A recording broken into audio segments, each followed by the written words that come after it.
Sir Darshan case ವಿಚಾರ ಗೊತ್ತಿರಬಹುದು ಮೈಸೂರು ನಾನು ನೀವು ನೋಡಿದಿರಿ ರಾಜ್ಯ ಸರ್ಕಾರ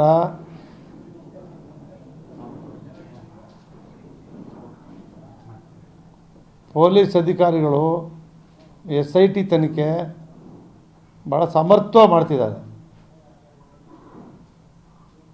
ಪೊಲೀಸ್ ಬಗ್ಗೆ ಅವ್ರು ಮಾಡ್ತಾ ಇರ್ತಕ್ಕಂಥ ಒಂದು ತನಿಖೆಯಿಂದ ಆ ಇಲಾಖೆ ಮೇಲೇ ಒಂದು ನಂಬಿಕೆ ಬರ್ತಾಯಿದೆ. ಪೊಲೀಸ್ ಇಲಾಖೆ ಮೇಲೆ ಅಧಿಕಾರಿಗಳ ಮೇಲೆ ಯಾರು ಮಾಡ್ತಿದ್ದಾರೆ ಅವ್ರ ಮೇಲೆ ಒಂದು ನಂಬಿಕೆ ಬರ್ತಾಯಿದೆ ಜನಕ್ಕೆ, ಸಾರ್ವಜನಿಕರಿಗೆ. ನಿನ್ನೆ ತಾನೇ ಕ್ಯಾಬಿನೆಟ್ಟಲ್ಲಿ ಮುಖ್ಯಮಂತ್ರಿಗಳು ಕೂಡ ಯಾವುದೇ ಕಾರಣಕ್ಕೂ ನಾನೇ ನೋಡಿದ್ದೀನಿ, ಅವ್ರ ಪರವಾಗಿ ಯಾರೂ ಕೂಡ ಮಾತಾಡೋಕ್ಕೆ ಕೂಡದು, ಯಾರೂ ಕೂಡ ಬೆಂಬಲ ಕೊಡೋಕ್ಕೆ ಕೂಡದು, ನನಗೂ ಹೇಳೋಕ್ಕೆ ಕೂಡದು ಅಂತಕ್ಕಂಥದ್ದನ್ನು ಕಠಿಣವಾಗಿ ಮುಖ್ಯಮಂತ್ರಿಗಳೇ ಹೇಳಿರೋದ್ರಿಂದ ನಾನು ಮಾತಾಡೋದು ಏನಿದೆ ಅದರಲ್ಲಿ. ತನಿಖೆ ನಡೀತಾ ಇದೆ. ನಿಜವಾಗಲೂ ಯಾರು ರೇಣುಕಾಸ್ವಾಮಿ ಕುಟುಂಬಕ್ಕೆ ನ್ಯಾಯ ಸಿಗುತ್ತೆ ಅಂತಕ್ಕಂಥ ನಂಬಿಕೆ ಇದೆ. ಚನ್ನಪಟ್ಟಣ ವಿಧಾನಸಭಾ ಕ್ಷೇತ್ರದ ಉಪಚುನಾವಣೆಗೆ ಯಾರನ್ನು ಅಭ್ಯರ್ಥಿ ಮಾಡಬೇಕು ಅಂಥೇಳಿ ಇನ್ನೂ ಕೂಡ ಯಾವುದೇ ತೀರ್ಮಾನಗಳಾಗಿಲ್ಲ. ನಮ್ಮ ರಾಷ್ಟ್ರೀಯ ಅಧ್ಯಕ್ಷರು HD ದೇವೇಗೌಡರಿದ್ದಾರೆ, ನಮ್ಮ ಕೇಂದ್ರ ಸಚಿವರು HD ಕುಮಾರಸ್ವಾಮಿಯವರು ಇದ್ದಾರೆ.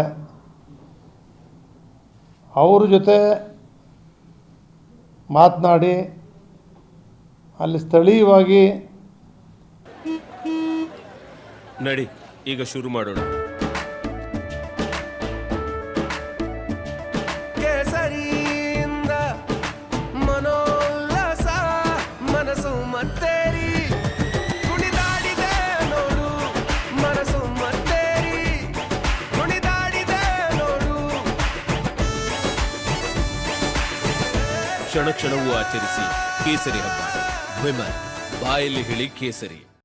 ನಾಯಕರುಗಳು, ಪಕ್ಷದ ಮುಖಂಡ ಪದಾಧಿಕಾರಿಗಳ ಅಭಿಪ್ರಾಯ ಪಡೆದು ನಾವು ಅಭ್ಯರ್ಥಿಯನ್ನು ಯಾರು ಅಂತ ಘೋಷಣೆ ಮಾಡಬೇಕಾಗ್ತದೆ.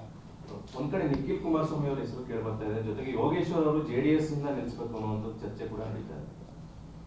ಇದು ಯಾವುದೇ ಚರ್ಚೆಗಳು ಕೂಡ ಇದುವರೆಗೆ ಆಗಿಲ್ಲ. ನಿಖಿಲ್ ಕುಮಾರಸ್ವಾಮಿ ಅವರು ನಿಲ್ತೀವಿ ಅಂತ ಎಲ್ಲೂ ಹೇಳಿಲ್ಲ.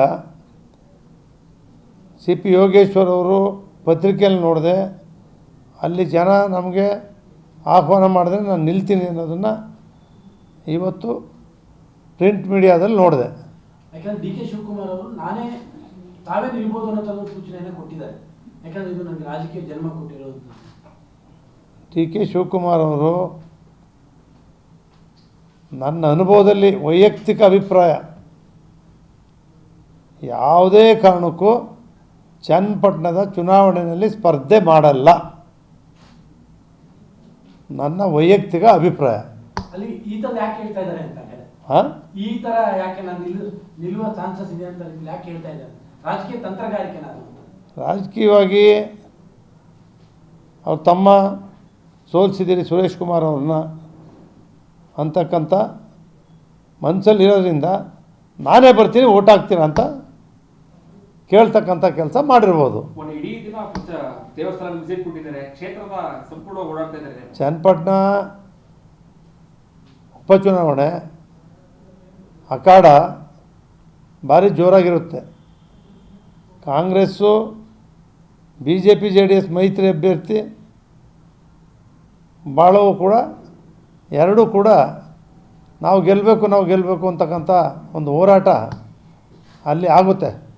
ಚನ್ನಪಟ್ಟಣದಲ್ಲಿ ಭಾರಿ ಅಖಾಡ ನಡೆಯುತ್ತೆ. ಯಾಕಂದರೆ ಗೌರ್ಮೆಂಟ್ ಇದ್ದಾಗ ಬೈ ಎಲೆಕ್ಷನ್ಸ್ ಗೌರ್ಮೆಂಟ್ ಫೇವರ್ ಆಗಿರುತ್ತೆ ಅಂತ ಅನ್ಕೋತಾ ಇರ್ತಾರೆ.